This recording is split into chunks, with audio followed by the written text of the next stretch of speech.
ED का, CBI का जो दुरुपयोग करके सांसदों के ऊपर जो दबाव बना करके उनको ले जाया गया है, वो सारी चीजें कहीं ना कहीं राष्ट्रपति जी के सामने रखी जाएंगी, खुल करके चीजें बताई जाएंगी कि देश को बचाने का ये एक आखिरी मौका है, आखिरी विकल्प है। अगर उनकी सदस्यता रद्द हो जाती है तो उस स्थिति के अंदर कहीं ना कहीं बाकी लोगों को एक संदेश जाएगा या भाजपा को एक संदेश जाएगा कि इस तरीके से किसी पार्टी के सांसदों को तोड़ना जायज नहीं है, सही नहीं है। देखिए, राघव चड्ढा जी ने भारतीय जनता पार्टी ज्वाइन की है, उनको ये ध्यान रखना चाहिए। राघव चड्ढा जैसे बहुत सारे चड्ढा पहले आए, जिनका तेल, जिनका जूस, जिनका रस भाजपा ने निकाला और मक्खी की तरह निकाल करके बाहर फेंक दिया। लोगों ने जो धोखा पंजाब की जनता के साथ किया, जो धोखा अरविंद केजरीवाल जी के साथ किया, जो धोखा देश की आम जनता के साथ किया, वो कहीं ना कहीं मुझे ऐसा लग रहा है कि वो चीजें ज्यादा इंपॉर्टेंट है।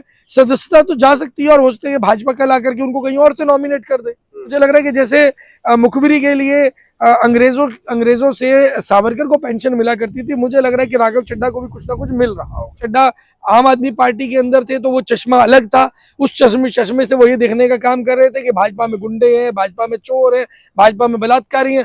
आज जब चड्ढा के खिलाफ पहले संजय सिंह ने बिगुल पहले ही फूंक चुके थे जी, वो अब उपराष्ट्रपति के पास जो है नोटिस लेकर के भी चले गए, तो क्या लग रहा है कोई संभव बन पा रहा है उनकी सदस्यता को खत्म करने को लेकर के? देखिए, सदस्यता तो जाना लगभग तय है, सदस्यता तो जाएगी जाएगी, लेकिन अब बात यह है कि लगे हाथ जो सांसद वहां गए हैं, उन लोगों ने जो धोखा पंजाब की जनता के साथ किया, जो धोखा अरविंद केजरीवाल जी के साथ किया, जो धोखा देश की आम जनता के साथ किया, वो कहीं ना कहीं मुझे ऐसा लग रहा है कि वो चीजें ज्यादा इंपॉर्टेंट है। सदस्यता तो जा सकती है और हो सकता है भाजपा कल आकर के उनको कहीं और से नॉमिनेट कर दे। लेकिन राघव चड्ढा ये कह रहे हैं ना कि जिस तरीके से मेरे विचार थे, मेरी कहीं ना कहीं जो विचार आम आदमी पार्टी के थे वो बदल गए हैं, अब पहले जैसे विचार नहीं रहे, इसलिए मैं कहीं ना कहीं बीजेपी भी ज्वाइन कर लिया मैंने।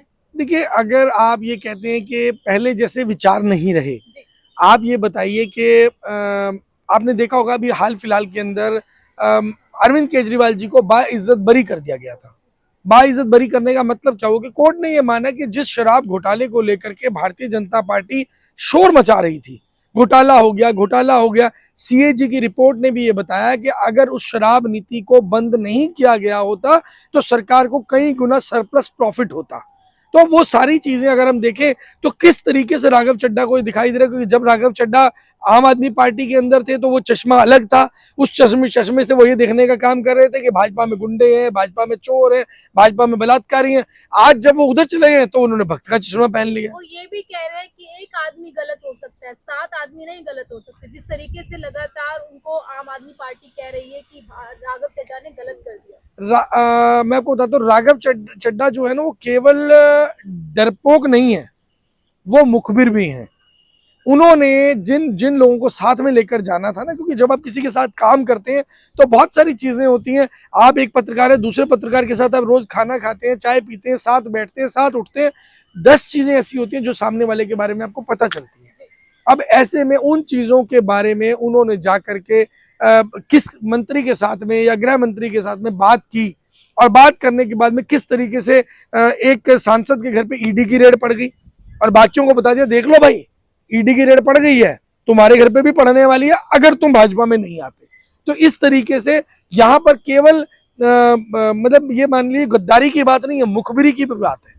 और मुखबिरी भी हो सकता है कि मुझे लग रहा है कि जैसे मुखबिरी के लिए अंग्रेजों से सावरकर को पेंशन मिला करती थी, मुझे लग रहा है कि राघव चड्ढा को भी कुछ ना कुछ मिल रहा होगा।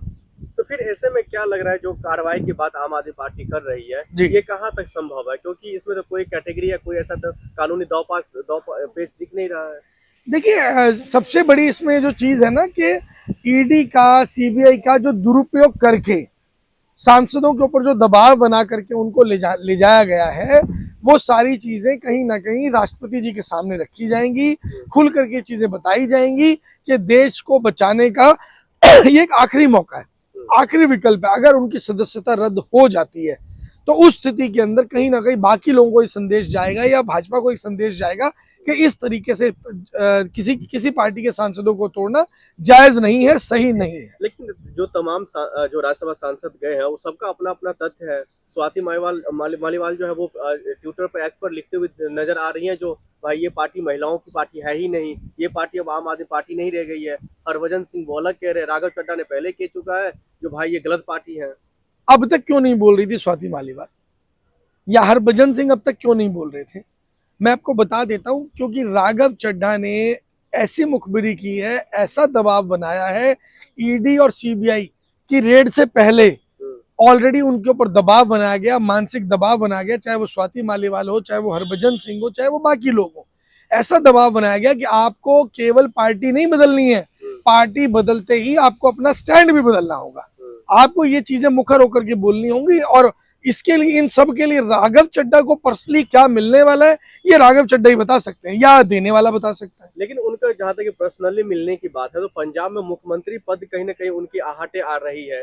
तो हमने देखा, लगभग कहा जा रहा है जो 60 से ज्यादा विधायक उनके संपर्क में है, वहां के तमाम सांसद उनके संपर्क में है, वहां का कहीं ना कहीं गढ़ उनके संपर्क में है। तो क्या लग रहा है जो आने वाले वक्त में हम मुख्यमंत्री के तौर पर राघव चड्ढा को देख पाएंगे पंजाब में? देखिए, राघव चड्ढा जी ने भारतीय जनता पार्टी ज्वाइन की है, उनको ये ध्यान रखना चाहिए। राघव चड्ढा जैसे बहुत सारे चड्ढा पहले आए, जिनका तेल, जिनका जूस, जिनका रस भाजपा ने निकाला और मक्खी की तरह निकाल करके बाहर फेंक दिया, जिसके बीच में फॉर एग्जांपल जेजेपी के, आप हरियाणा का एग्जांपल देख सकते हैं, उड़ीसा में नवीन पटनायक, जिनको हराने वाला कोई पैदा नहीं हो, उनको आप देख सकते हैं।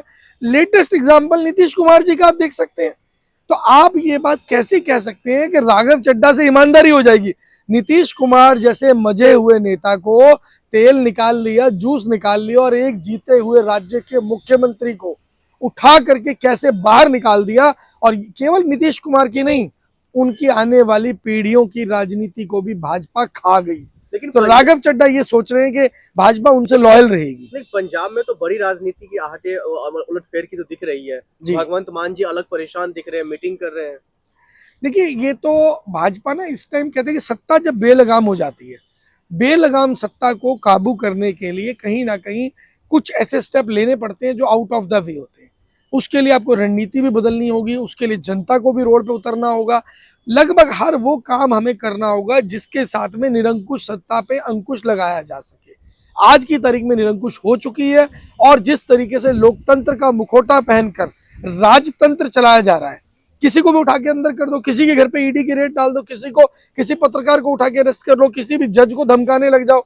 तो जब ये सारी चीजें चल रही हैं तो लोकतंत्र लगभग अपने अंत पर पहुंच चुका है।